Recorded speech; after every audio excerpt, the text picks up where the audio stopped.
Bismillahirrahmanirrahim. Assalamualaikum warahmatullahi wabarakatuh.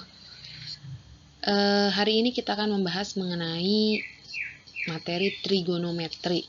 Mungkin sebelum kita membahas lebih lanjut mengenai materi apa saja yang akan kita bahas dalam bab trigonometri ini, saya akan memperlihatkan mengenai peta konsep atau subbab yang akan kita pelajari pada bahasan trigonometri ini.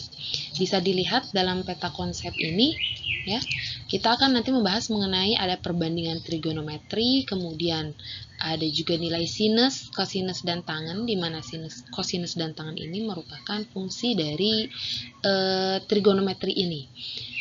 Kemudian nanti di sini kita akan membahas mengenai sudut-sudut khusus, ada juga nilai sinus dan kosinus di berbagai kuadran, ada mengenai identitas trigonometri, grafik fungsi, kemudian aturan sinus dan kosinus, dan yang terakhir tidak lupa kita akan membahas mengenai bagaimana aplikasi trigonometri dalam kehidupan sehari-hari.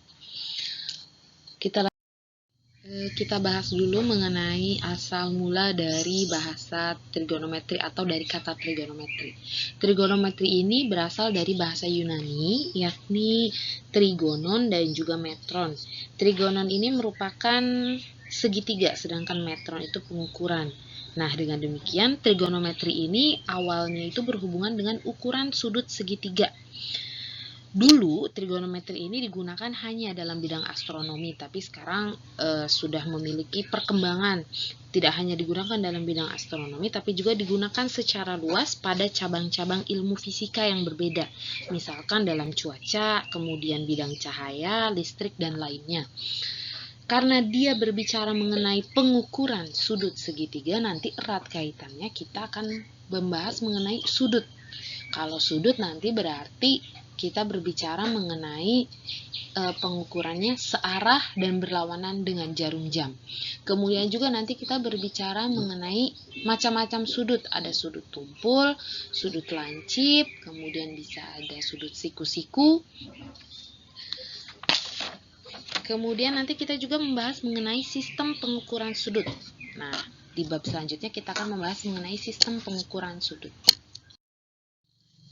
Terdapat dua sistem pengukuran sudut yang biasanya digunakan untuk mengukur sudut. Yang pertama itu ada seksagesimal. Yang kedua ada sistem sirkuler. Kita bahas dulu satu-satu mengenai perbedaan sistem seksagesimal dan sistem sirkuler. Pada sistem seksagesimal, satu rotasi penuh ini nanti akan kita bagi menjadi 360 bagian. Artinya nanti terdapat masing-masing satu derajat, di mana satu derajat tersebut sama dengan 60 menit.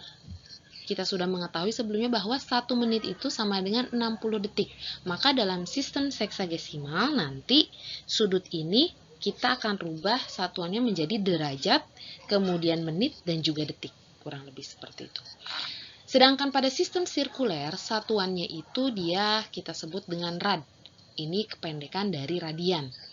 Radian ini merupakan sudut yang terbentuk pada pusat lingkaran oleh busur yang sama panjang terhadap jari-jari lingkaran tersebut. Nah, biasanya dinotasikan penulisannya adalah satu rad. Satu rad ini sama saja dengan 180 derajat per pi. Atau mungkin kita bisa juga mencari berapa sih satu derajat itu. Satu derajat itu sama saja dengan pi per 180 rad. Untuk lebih jelasnya kita akan membahas di soal selanjutnya. Kita mulai dari contoh soal yang pertama ya. Di sini ada soalnya yang pertama itu adalah 0,42 rad itu sama dengan berapa? Nah, ini bisa kita rubah satuannya dalam bentuk derajat boleh, dalam bentuk derajat, menit, dan detik juga boleh. Sebelumnya sudah kita ketahui bahwa satu rad itu sama dengan 180 derajat per pi, sehingga kalau yang ditanyakan 0,42 rad, maka tinggal kita kalikan 0,42 ini dengan 180 derajat per pi. Kita kalikan, diperoleh hasilnya itu 24,06 derajat. Nah, sampai sini juga boleh, tapi coba kita rubah dalam bentuk satuannya menit dan detik. Kita ketahui tadi bahwa 1 derajat itu sama dengan 60 menit. 1 menit sama dengan 60 detik. Kita rubah dulu ke dalam satuan menit.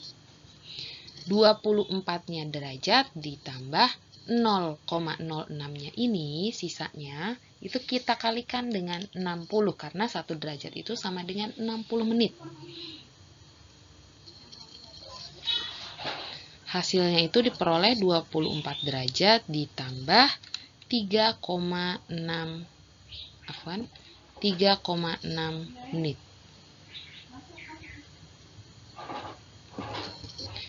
3,6 menit ini kita rubah dalam bentuk detik sehingga jadi 24 derajat tambah 3 menit tambah 0,6 dikalikan 60 detik.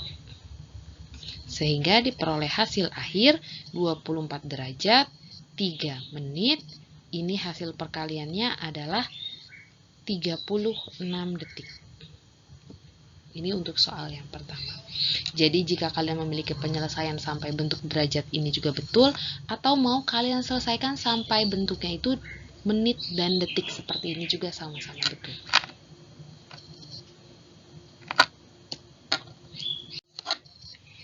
Kita lanjut ke nomor yang kedua. Nomor yang kedua ini soalnya adalah 50 derajat. Kita ketahui tadi 1 derajat itu sama dengan pi per 180 rad. Sehingga kalau diketahuinya 50 derajat, maka tinggal 50 dikalikan pi per 180 rad. Kalikan 5 kali pi per 180 itu jadi 5 pi per 18 rad, di mana pi itu kita ketahui adalah 22 per 7 atau 3,14 per 18 rad. Sehingga diperoleh hasil akhirnya itu adalah 0,87 rad.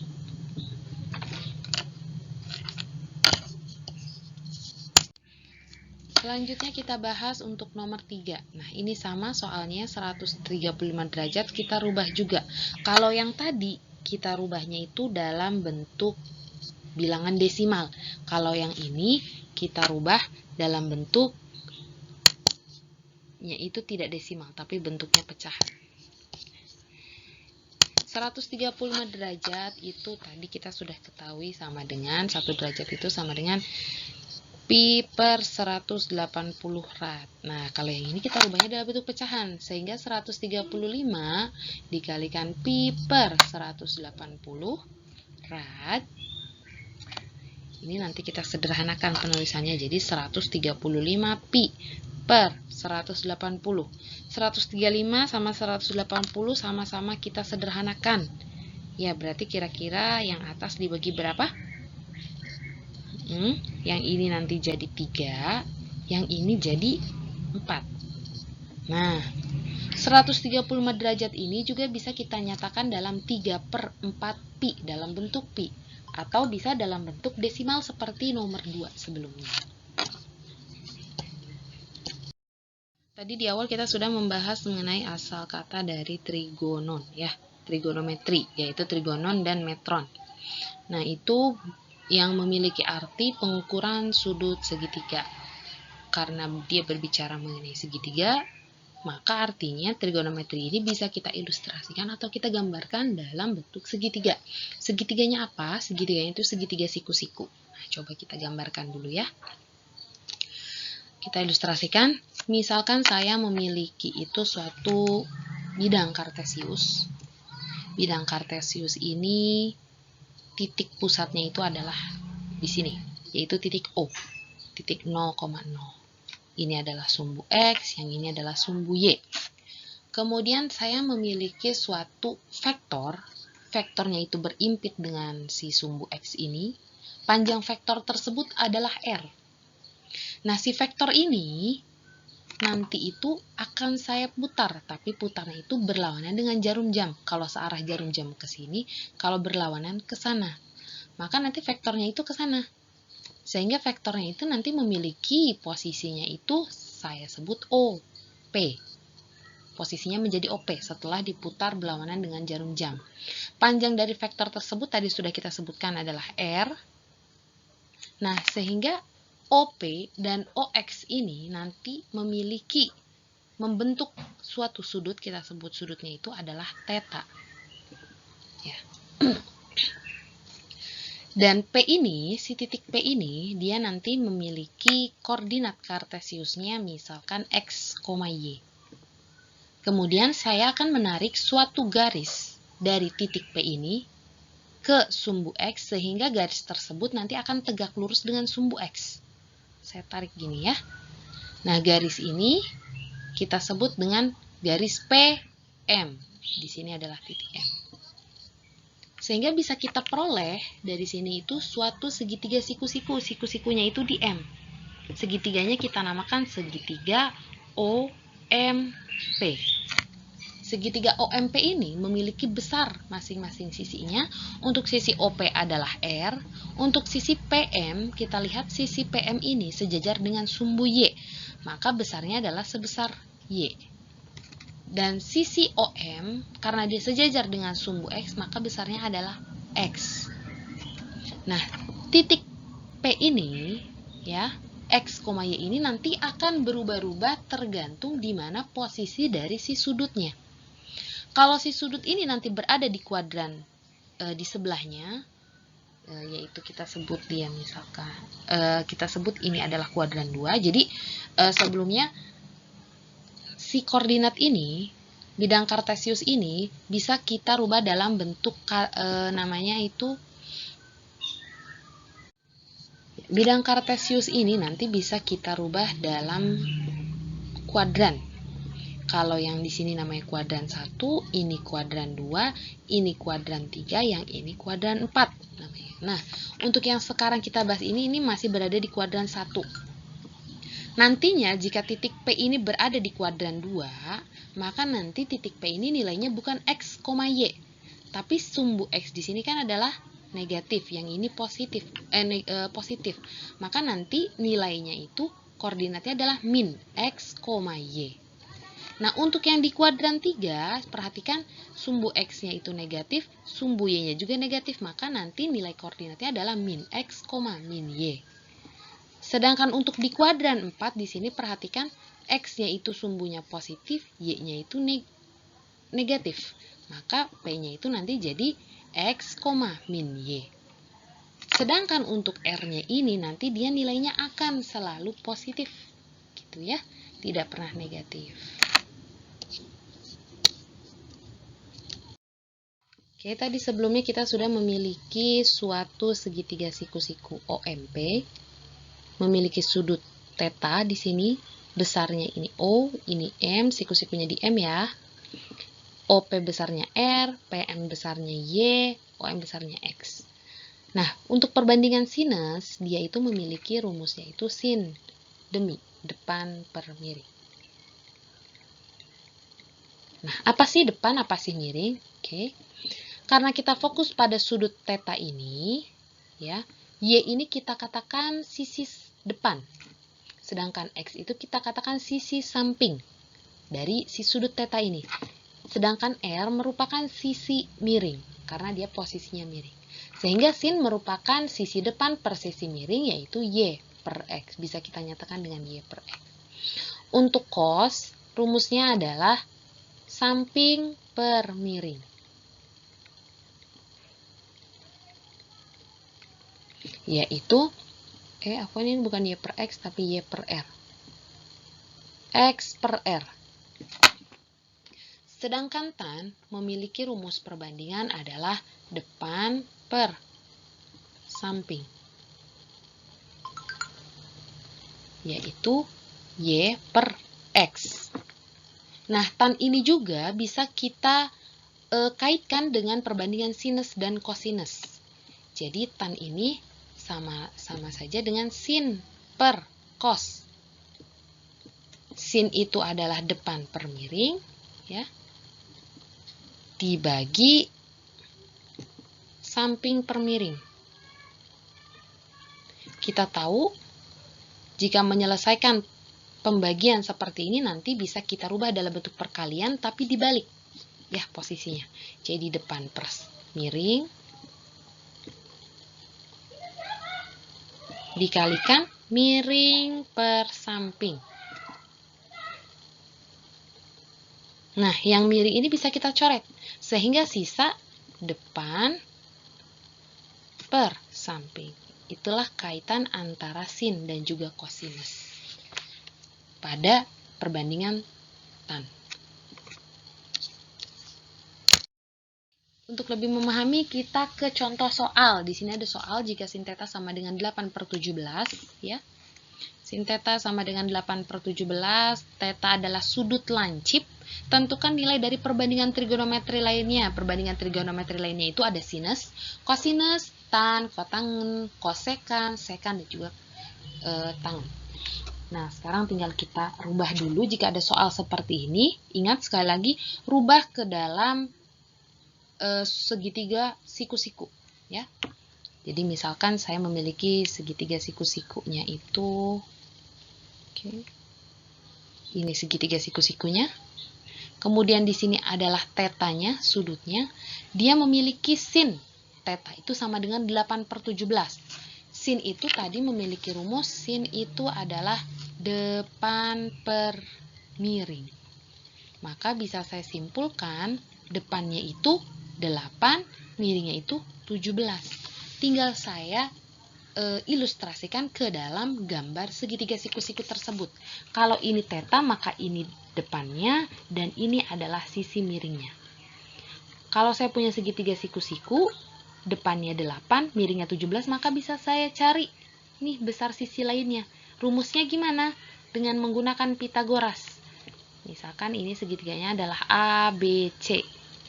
Maka panjang BC itu merupakan akar dari 17/2 dikurangi 8/2. 17/2 berapa? 17/2? 289. 8/2 64. Dikurangi hasilnya adalah 225. Akar dari 225 berapa? Akar dari 225? 15. Ya. Sehingga panjang BC adalah 15. Nah, setelah kita ketahui besar semua sisi dari segitiga siku-siku tersebut, maka bisa kita tuliskan perbandingannya. Sin sudah diketahui 8/17, maka tinggal kita cari cos. Cos itu merupakan samping per miring. Ya.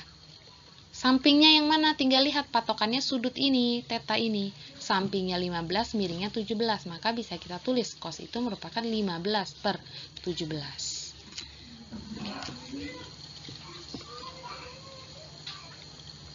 Selanjutnya kita cari lagi untuk tannya.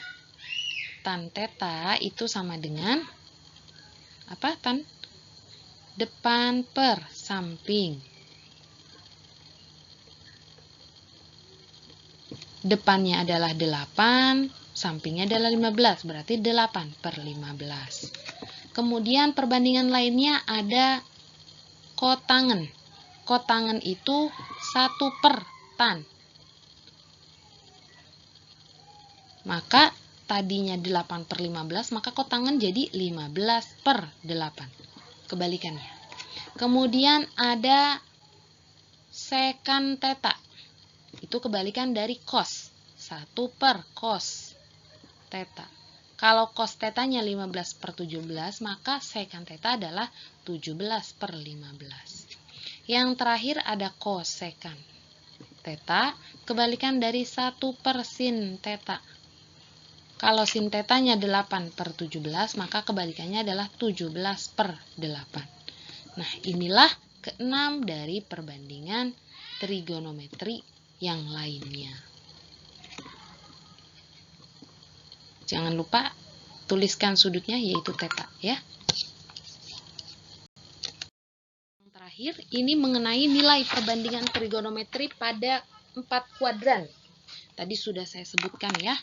Ada 4 kuadran yang bisa kita gambarkan. Ada di sini kuadran pertama, ya.